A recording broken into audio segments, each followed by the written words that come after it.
ಪ್ರೀತಿಯಿಂದ ಪ್ರೀತಿಯಿಂದ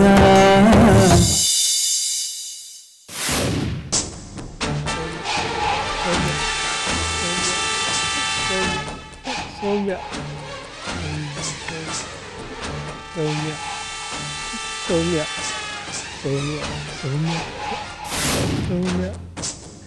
ಸೌಮ್ಯ ಸೌಮ್ಯ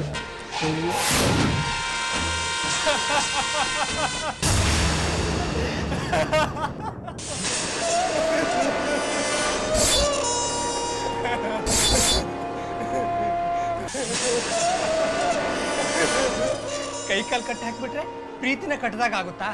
ಅಮ್ಮ, ನಾನು ಇಲ್ಲಿಂದಲೇ ಸೌಮ್ಯನ ತುಂಬಾ ಪ್ರೀತಿ ಮಾಡಿ ತೋರಿಸ್ಲಾ? ಅಮ್ಮ, ಅಪ್ಪ ಎಲ್ಲಿ? ಮೇಲ್ಗಡೆ ರೂಮಲ್ಲಿ ಇದ್ದಾರೆ ಅನ್ಸುತ್ತೆ. ಅಮ್ಮ ಬಾಯಿಲಿ ಹತ್ರ ಬಾ. ಅಮ್ಮ ಪ್ಲೀಸ್, ಈ ಕಟ್ಟು ಬಿತ್ತೀಯಾ? ನಾನು ಇಲ್ಲಿಂದ ಹೇಗಾದ್ರೂ ಓಡಿ ಹೋಗಿ ಸೌಮ್ಯನ ಮನೆ ಸೇರ್ಕೊಂಡು ಬಿಡ್ತೀನಿ. ಅಮ್ಮ ಪ್ಲೀಸ್.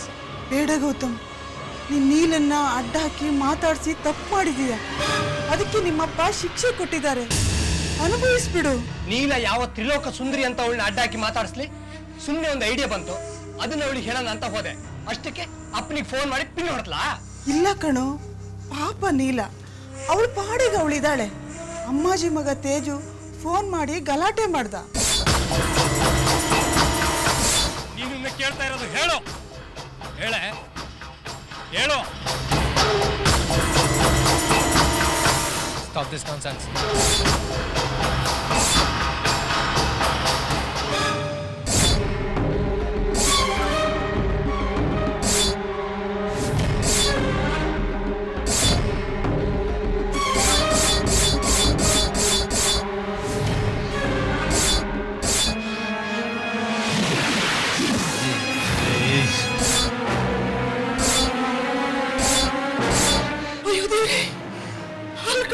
ಗೌತಮ್,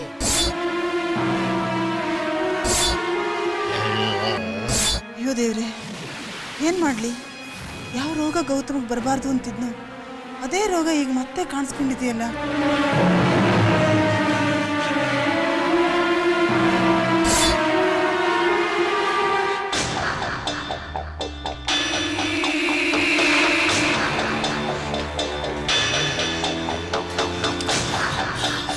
ಅಯ್ಯೋ ದೇವ್ರೆ,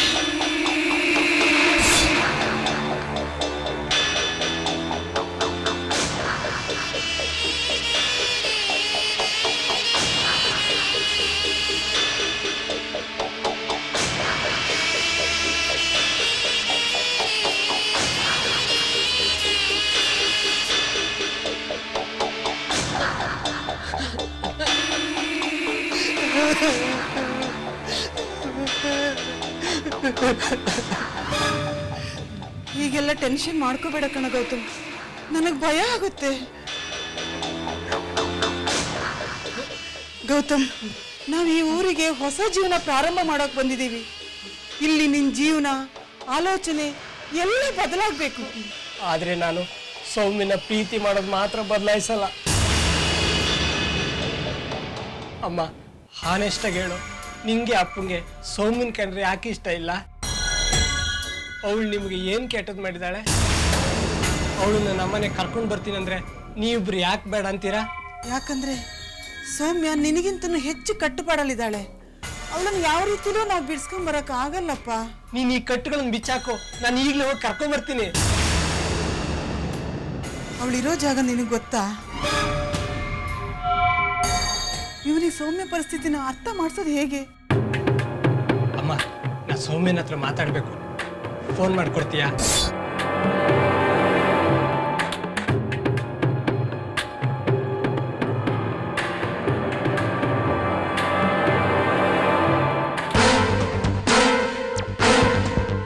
ಹಲೋ ಸೌಮ್ಯ, ಚೆನ್ನಾಗಿದೆಯಾ?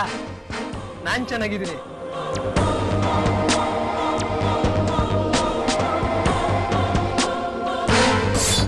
ಹಲೋ ಡಾಕ್ಟ್ರೆ, ನಾ ಸರೋಜ. ಗೌತಮ್ ಮತ್ತೆ ಹಲ್ಲು ಕೊಡೋಕೆ ಶುರು ಮಾಡಿದ್ದಾನೆ. ಮತ್ತೆ ಅವನ ಆಸ್ಪತ್ರೆ ಸೇರಿಸ್ಬೇಕಾ? ಬೇಡ ಬೇಡ, ಈಗ ಅವನು ನಾರ್ಮಲ್ ಆಗಿದ್ದಾನೆ. ಈಗಲೂ ಅವನು ಸೌಮ್ಯನೇ ಕೇಳ್ತಿದ್ದಾನಾ? ಹೌದು ಡಾಕ್ಟ್ರೆ, 24 ಗಂಟೆನೂ ಅವಳದ್ದು ಯೋಚನೆಯಲ್ಲಿ ಇರ್ತಾನೆ. ಅವನಿಗೆ ಸೌಮ್ಯ ಸಿಗಲ್ಲ ಅಂತ ನಾ ಹೇಗೆ ಅರ್ಥ ಮಾಡಿಸ್ಲಿ ಡಾಕ್ಟ್ರೆ? ಅವ್ನಿಗೆ ಅದನ್ನ ಅರ್ಥ ಮಾಡಿಸ್ಬಿಟ್ರೆ ಅವ್ನ ಕತೆ ಮುಗಿದೋಗುತ್ತೆ ಅಷ್ಟೇ. ಅವನೀಗ ಸೌಮ್ಯನ ಹತ್ರ ಮಾತಾಡ್ತಿದ್ದಾನೆ. ಅವನ ನಗು, ಸಂತೋಷ, ಮಾತಾಡ್ತಿರೋ ರೀತಿ ನೋಡಿದ್ರೆ ನಂಗೆ ಹೊಟ್ಟೆ ಕಿವುತ್ತಾಗುತ್ತೆ ಡಾಕ್ಟ್ರೆ. ಅವನು ಸೌಮ್ಯನ ಆಲೋಚನೆಯಿಂದ ಹೊರಗೆ ಬರ್ತಾನಲ್ವಾ? ಸೌಮ್ಯನ ಮರೆಸುವಂತ ಹೆಣ್ಣು ಅವನ ಜೀವನದಲ್ಲಿ ಬರಬೇಕು. ಹೌದು, ಅದೇ ಕಾರಣಕ್ಕೆ ಗೌತಮ್ ಅಪ್ಪ ಅವನಿಗೊಂದು ಹೆಣ್ಣು ನೋಡಿದ್ದಾರೆ. ಆದಷ್ಟು ಬೇಗ ಮದುವೆ ಮಾಡಬೇಕು ಅಂತಿದ್ದಾರೆ ಡಾಕ್ಟ್ರೆ. ವಾಟ್? ನಿಮ್ಮಿಬ್ರಿಗೂ ತಲೆ ಕೆಟ್ಟಿದ್ಯಾ? ಗೌತಮ್ಗೆ ಮದುವೆನಾ?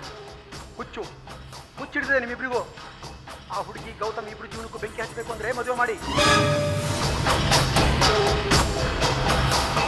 ಪರವಾಗಿಲ್ಲ ಸೌಮ್ಯ, ಕೈಕಾಲು ಕಟ್ಟಾಕಿದ್ರೆ ಒಳ್ಳೇದೇ. ಟಿವಿ ನೋಡಕ್ಕಾಗಲ್ಲ, ದಿನ ಪೂರ್ತಿ ನಿನ್ ಬಗ್ಗೆನೇ ಯೋಚನೆ ಮಾಡ್ತಾ ಕಾಲ ಕಳಿಬಹುದು. ಗೌತಮ್ ಯಾವಾಗ ಸೌಮ್ಯನ ಹುಚ್ಚಿನಿಂದ ಹೊರಗೆ ಬರ್ತಾನೆ? ಅವನಿಗೆ ಮದುವೆ ಆಗದೆ ಹೋದ್ರೂ ಪರವಾಗಿಲ್ಲ, ಕಣ್ಣೆದ್ರಿಗೆ ನಗ್ನಗ್ತಾ ಇದ್ರೆ ಸಾಕು.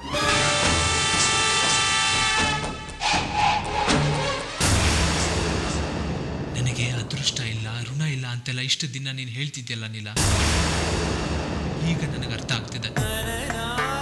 ನಿಜವಾಗ್ಲೂ ನನಗೆ ಅದೃಷ್ಟ ಇಲ್ಲ, ನನಗೆ ಋಣ ಇಲ್ಲ. ಡಿಂಪಲ್ ವಿಷಯ ಹಾಗಾಯ್ತು, ನಿನ್ನ ವಿಷಯ ಹೀಗಾಯ್ತು. ಡಿಂಪಲ್ ವಿಷಯಕ್ಕಾದ್ರೂ ನನ್ನ ಅತ್ತಾಗ ಸಮಾಧಾನ ಮಾಡೋಕ್ಕೆ ನವಿಲಾಗಿ ನೀನಿದ್ದೆ. ಈಗ ನವಿಲೆ ನೀಲ ಆಗಿ ನನ್ನಿಂದ ನೀನ್ ಮಾಯ ಆದಾಗ ನಾನು ಯಾರ ಹತ್ರ ಅಳ್ಳಿ? ನೀನು ನವಿಲಾಗಿ ನನ್ನ ಪಾಲಿಗೆ ಉಳಿಬೇಕಿತ್ತು.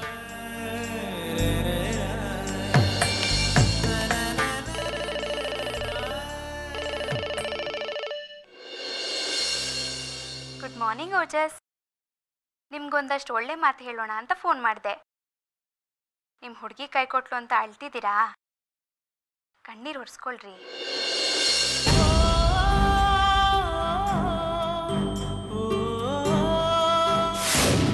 ನೀವು ತುಂಬ ಒಳ್ಳೆಯವರು ಓಜಸ್, ತುಂಬ ಒಳ್ಳೆಯವರು ಓಜಸ್. ಅದಕ್ಕೆ ಆ ದೇವರಿಗೆ ನಿಮ್ಮನ್ನು ಕಂಡ್ರೆ ತುಂಬ ಅಂದರೆ ತುಂಬ ಇಷ್ಟ. ಪ್ರತಿದಿನ ಬೆಳಗ್ಗೆ ನಿಮಗೋಸ್ಕರ ಸಾವಿರಾರು ಸುಂದರವಾದ ಹೂಗಳನ್ನ ಅರಳಿಸ್ತಾನೆ. ಪ್ರತಿದಿನ ಸೂರ್ಯನ ಕಿರಣಗಳನ್ನ ನಿಮ್ಮ ಮುಂದೆ ಚೆಲ್ಲಾಡ್ತಾನೆ. ರೀ ಓಜಸ್, ನೀವೀಗ ಅಳ್ತಿದ್ದೀರಲ್ಲ, ನೀವು ಅತ್ತಾಗ ನಿಮ್ಮ ಜೊತೆ ನೀವೇ ಮಾತಾಡ್ಕೊಂಡಾಗ ಆ ದೇವರು ಸೈಲೆಂಟಾಗಿ ಎಲ್ಲ ಕೇಳಿಸ್ಕೊಳ್ತಾನೆ. ಗೊತ್ತಾ ಗೊತ್ತಾ ಗೊತ್ತಾ ರೀ, ನಿಮ್ಮನ್ನು ನೋಡೋಕೆ, ನಿಮ್ಮ ನಗು, ಅಳು ಎಲ್ಲ ಕಾಣಿಸ್ಬೇಕು ಅಂತಾನೆ ಆ ದೇವರು ಪ್ರಪಂಚದ ಎಲ್ಲ ಮೂಲೆಯಲ್ಲೂ ಹರಡಿದಾನೆ ರೀ. ಓಜಸ್, ಈ ಭೂಮಿ ಮೇಲೆ ಆ ದೇವ್ರು ಇಲ್ದಿರೋ ಒಂದೇ ಒಂದು ಜಾಗ ತೋರಿಸ್ತೀರಾ? ಆ ದೇವರು ಅಷ್ಟೆಲ್ಲ ಶಕ್ತಿವಂತನಾದರೂ ನಿಮ್ಮ ಪುಟ್ಟ ಹೃದಯದಲ್ಲಿ ಬಂದು ಕೂತಿದ್ದಾನಂದ್ರೆ ಎಂಥ ಆಶ್ಚರ್ಯ ಅಲ್ವೇನ್ರಿ? ನಮ್ಮಂಥ ಸಾಧಾರಣ ಮನುಷ್ಯ ಮನಸ್ಸಲ್ಲಿ ಆ ದೊಡ್ಡ ಮನುಷ್ಯ ನೆಲೆಸಿದ್ದಾನೆ ಅಂದರೆ ಅವನಿಗೆ ನಮ್ಗಳ ಬಗ್ಗೆ ಎಂಥ ಹುಚ್ಚಿದೆ ಅಲ್ವಾ?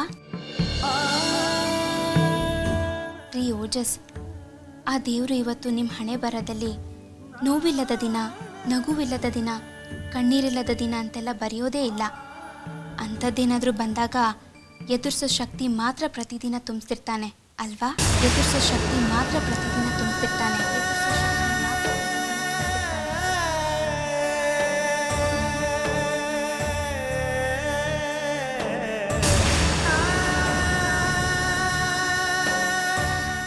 ನೋವಾದವರು, ದುಃಖ ಆದವರೆಲ್ಲ ಪ್ರತಿದಿನ ಸಾಯ್ತಾ ಇದ್ರೆ ಈ ಜಗತ್ತಲ್ಲಿ ಯಾರೇ ಉಳಿತಾರೆ?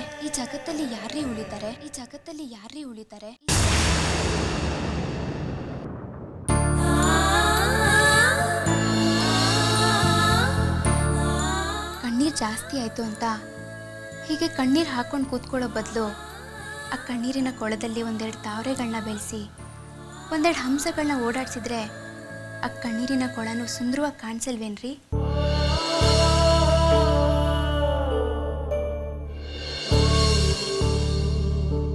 ಕತ್ಲನ್ನೇ ಬಟ್ಲು ಮಾಡಿಕೊಂಡು ಅದರಲ್ಲೇ ದೀಪ ಹಚ್ಚಿದ್ರೆ ಕತ್ಲು ಓಡೋಗಲ್ವೇನ್ರಿ? ನಿಮ್ಮ ಹುಡುಗಿ ಅವಳ ಬಾಯ್ ಫ್ರೆಂಡ್ ಜೊತೆ ಓಡೋದ್ಲು ಅಂತ ಅಳ್ತಾ ಕೂತ್ಕೊಳ್ಳೋ ಬದಲು ಸದ್ಯ ಓಡೋಗಿ ಬಿಟ್ಲಲ್ಲ ಅಂತ ನಗ್ನಗ್ತಾ ಆ ದೇವ್ರಿಗೆ ಕೈ ಮುಗಿರಿ.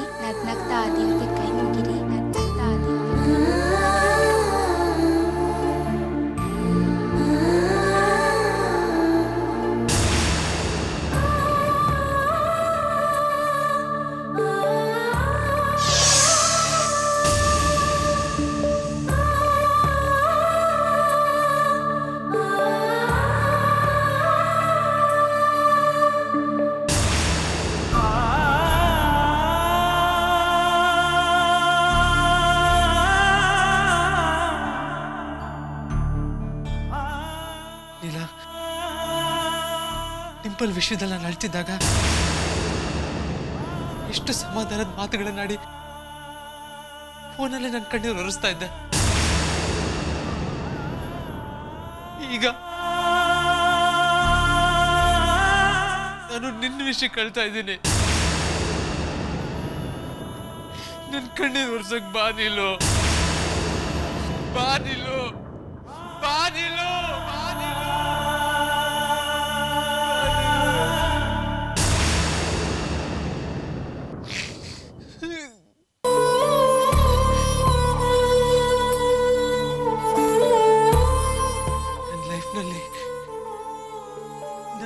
ನನ್ನಷ್ಟು ಅರ್ಥ ಮಾಡ್ಕೊಂಡಿರೋರು ಯಾರು ಇಲ್ಲ. ನನಗೆ ನೀನ್ ಬೇಕು ನೀಲು, ಬೇಕು ನೀಲು.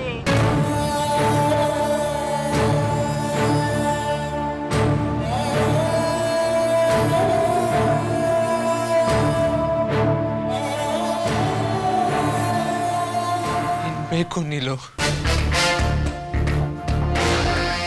ಬೇಕೇ ಬೇಕು.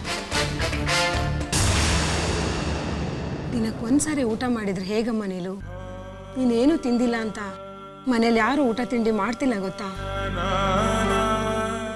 ನನ್ನ ಹಣೆ ಬರ ಬೇರೆಯವ್ರು ಯಾಕಮ್ಮ ಅನುಭವಿಸ್ಬೇಕು? ನಿಮ್ಗೆ ಯಾರಿಗೂ ಬೇಸರ ಇಲ್ವಲ್ಲ? ನಿಮ್ದ್ಯಾಗ ಊಟ ಮಾಡಿ ತಿಂಡಿ ತಿನ್ನಿ, ಆರಾಮಾಗಿರಿ. ಸತ್ಯಪ್ರೇಮ, ನಿಮ್ಮ ಮಗಳಿಗೆ ಹೇಳಿ, ಹಣೆ ಬರನ ಬದಲಾಯಿಸೋಕೆ ಶಕ್ತಿ ಇರೋದು ಒಂದೇ ಗುಣಕ್ಕೆ, ದುರಹಂಕಾರ. ದುರಹಂಕಾರಕ್ಕೆ ಹಣೆ ಬರನ ಬದಲಾಯಿಸೋ ಶಕ್ತಿ ಇದೆ ಅಂತ ಹೇಳಿ ಅವಳಿಗೆ. ಅದು ದುರಹಂಕಾರ ಅಲ್ಲ, ಉದಾಸೀನ, ತಿರಸ್ಕಾರ, ಅಸಹ್ಯ. ನನ್ನ ಬಗ್ಗೆ ನನ್ಗೆ ಇರೋ ಅಸಹ್ಯ ಅಂತ ಅಪ್ಪ ಈಗ ಹೇಳಮ್ಮ. ವ್ಯಂಗ್ಯ ಉದ್ದಟದ ಮಾತುಗಳು ಬೇಡ ನೀಲ. ತೇಜು ನಾವು ಬೇಡ ಅಂದ್ರೆ ಬೇಡ. ಅವನ ಹೆಸರು ನೆನಪು ಯಾವುದು ಈ ಮನೆಯಲ್ಲಿ ಇರಬಾರ್ದು. ನೀಲ,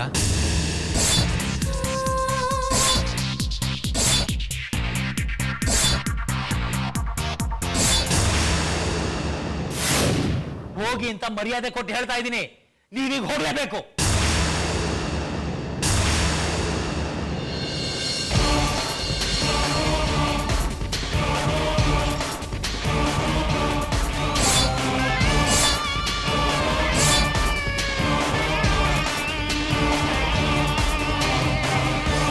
ಪ್ರೀತಿಯಿಂದ